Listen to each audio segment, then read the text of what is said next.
Hi folks, it's Steve Sparks from Majestic Outdoors. Here with Jeremy Freeman and Sam Marachkovsky. Got it right that time.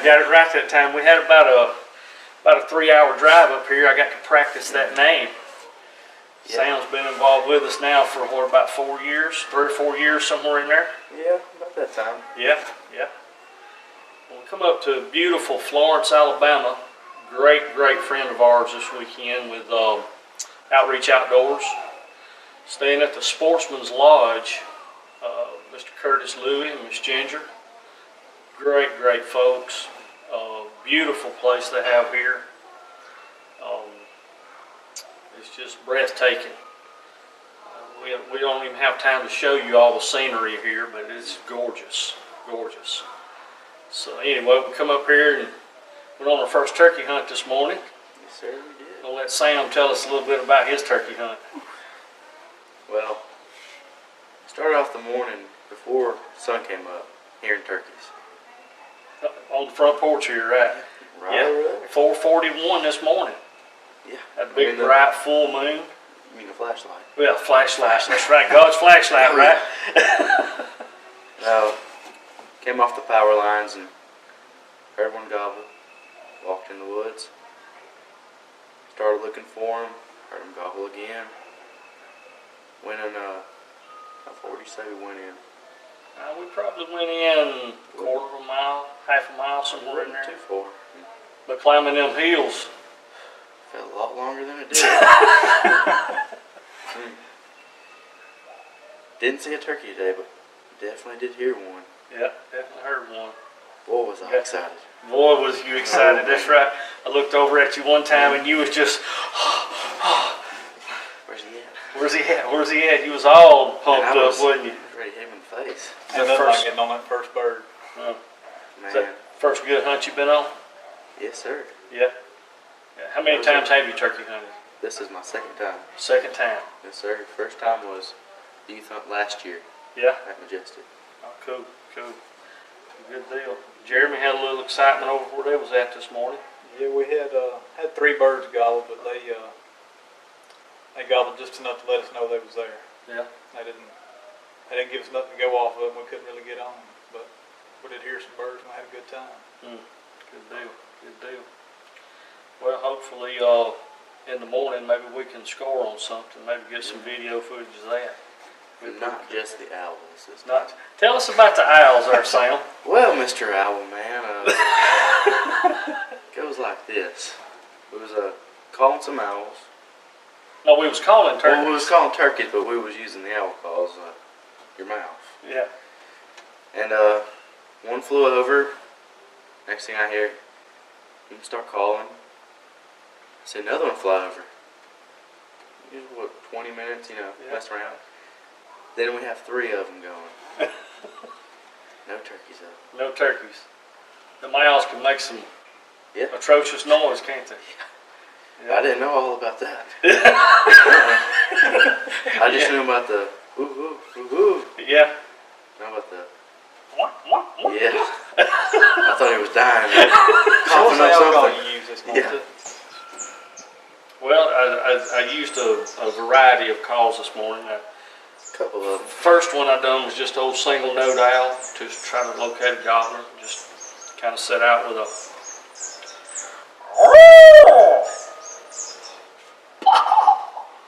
gobble. Like there was one right there. Where's the gun at? So we located him, and then on up in just a little bit after gobble time, set out with a series.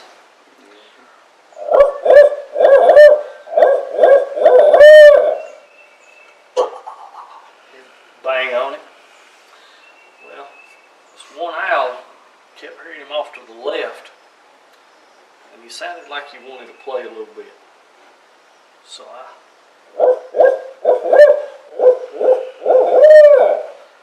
sure enough, he was getting closer.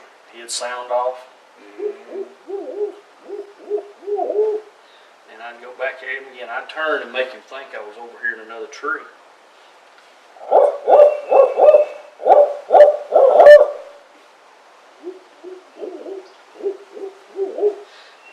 closer and closer. A little bit later, another owl stroked up back behind us. This first owl, he had done flew over here in a tree above us, just to our right. And he'd holler, and then this one over here would holler. Well, I was getting jealous. I was getting left out of the music. So I just... And then they started.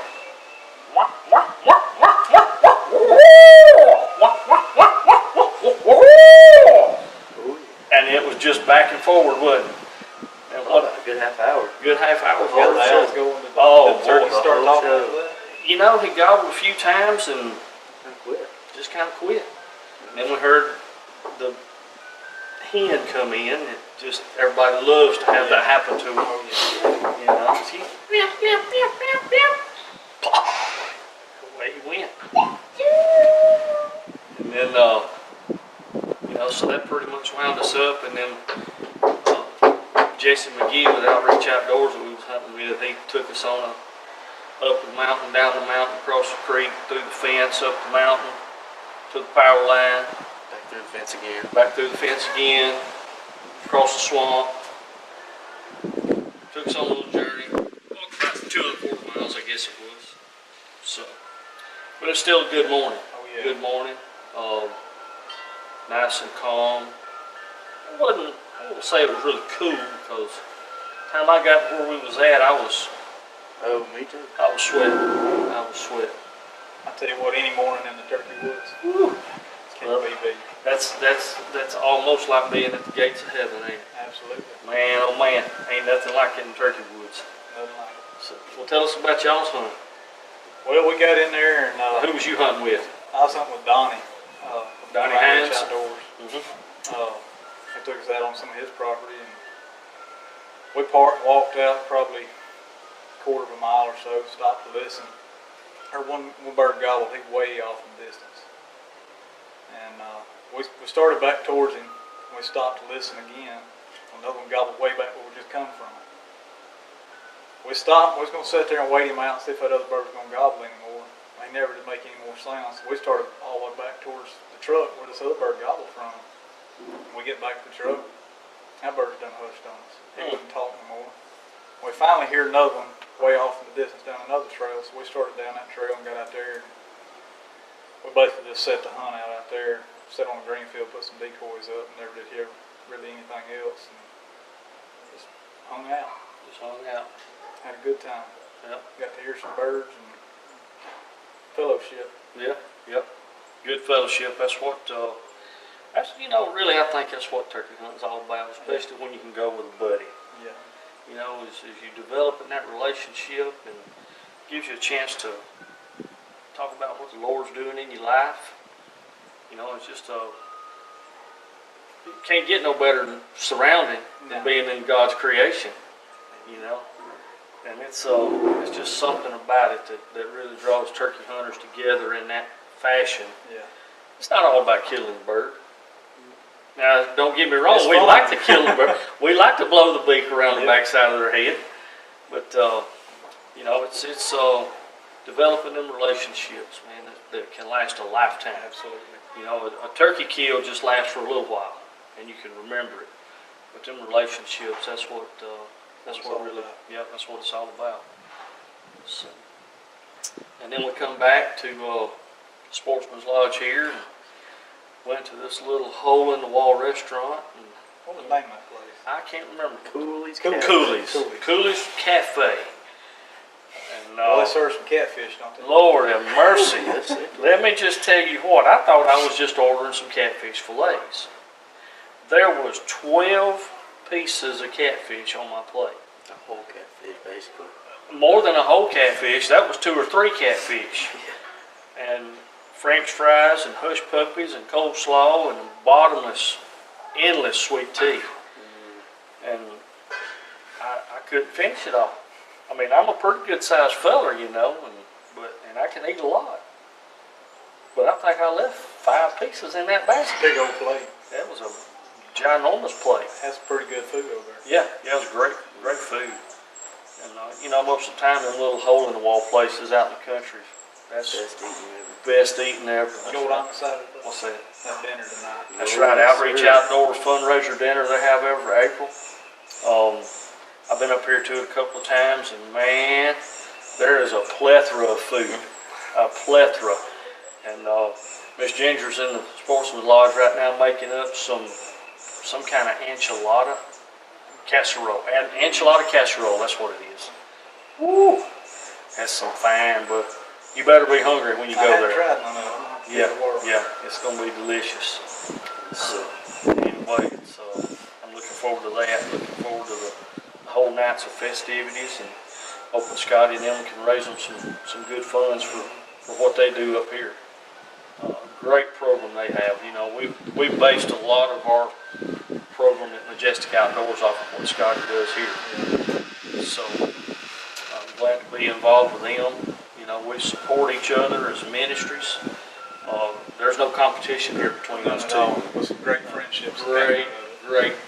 Great friendships. And that brotherhood is just so tightly woven, you know, and we've got another ministry that we're involved, two more actually. We've got, what is the name of David Hinkle's, Hunting for Christ. Yeah. Hunting for Christ, and he's involved with Fishers of Men Ministries out of Springville, Alabama. And we got Jeff Huey with Extreme Ministries in Pell City, our hometown, where Majestic's based out of. You know, God's just doing a great thing tying these ministries together that's outside the walls of the church. And we're impacting lives. We're starting to see people's lives change one by one. And, you know, it's just great to be involved with these guys. You know, Jeff Huey and Extreme Ministries, I've known Jeff now for 7 years. David Hinkle, about the same amount of time. Scotty, same amount of time. It's amazing, 7 years ago, that God connected us up. Yeah. And if I'm not mistaken, 7 is the number of completion. Yep. So there's something to that in this year. Because I know Jeff wants to get together and have a meeting with us guys. He feels strongly that God is really wanting to do something with our ministries as a unit together this year. So I'm looking forward to that. Man, that's going to be huge. That's going to be big. You know, he's got a place down a little bit further south than us in Coosa County. You know, we've got Scotty and them up here in North Alabama around Florence. You've got Majestic there in St. Clair County. Hunt for Christ, St. Clair County based, but he travels all over on more evangelistic style. And, you know, I'm pumped. I'm really pumped about all that. Can't wait to see what God's got in store. But you know, not only are we changing a bunch of lives, taking kids home, but every kid that we take home, it changes our lives. Absolutely. And Absolutely. I can't tell you what it's done for me. Mm-hmm. It's helped me drastically. Yeah. It's been awesome. Yeah. It will change your life, you know, and if you never took any young person out in the woods, just spending time with them, you know, it ain't even got to be in the woods. It can be on the water. It can be playing basketball. But our youth of today need positive role models in their life. Absolutely. You know, wouldn't you say, Sam? I mean, you're 16 years old, and you know you've got all your peers that you're involved with in school. Many of them could use what's going on. Every one of them. Yeah. So, I guess that's gonna do it for this edition.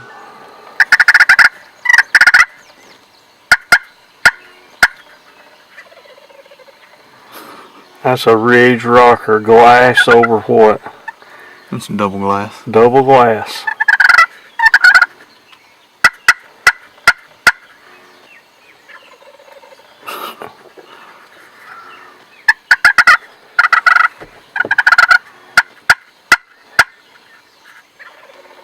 He's hot.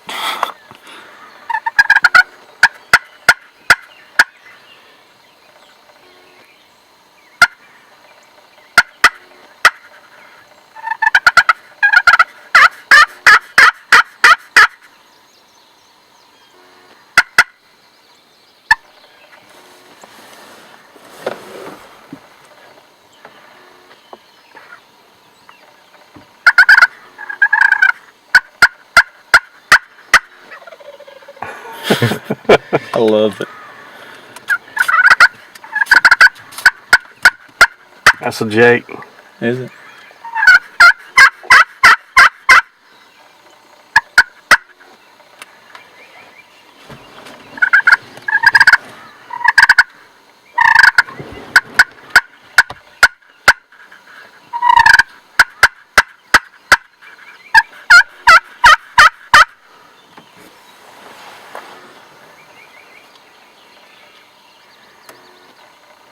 See that Jake's right there, he goes. See him puffing up? Mm-hmm. That old gobber just following him around.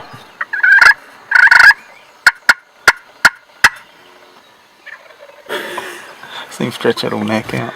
Yep.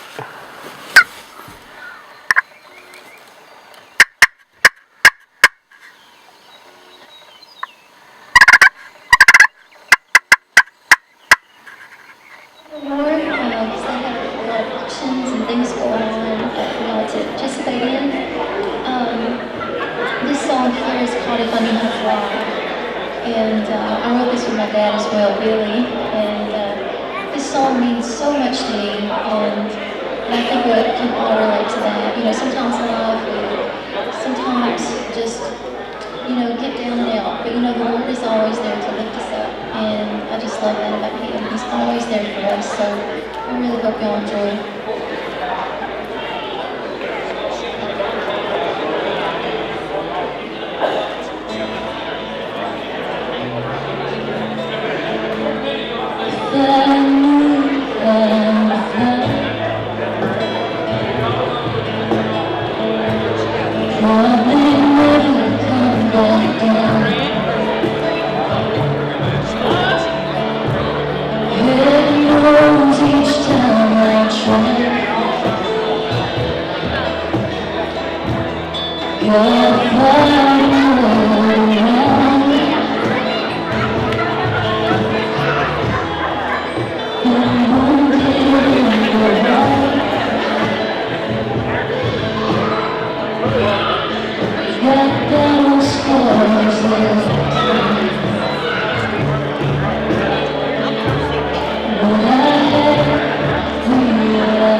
one, and the day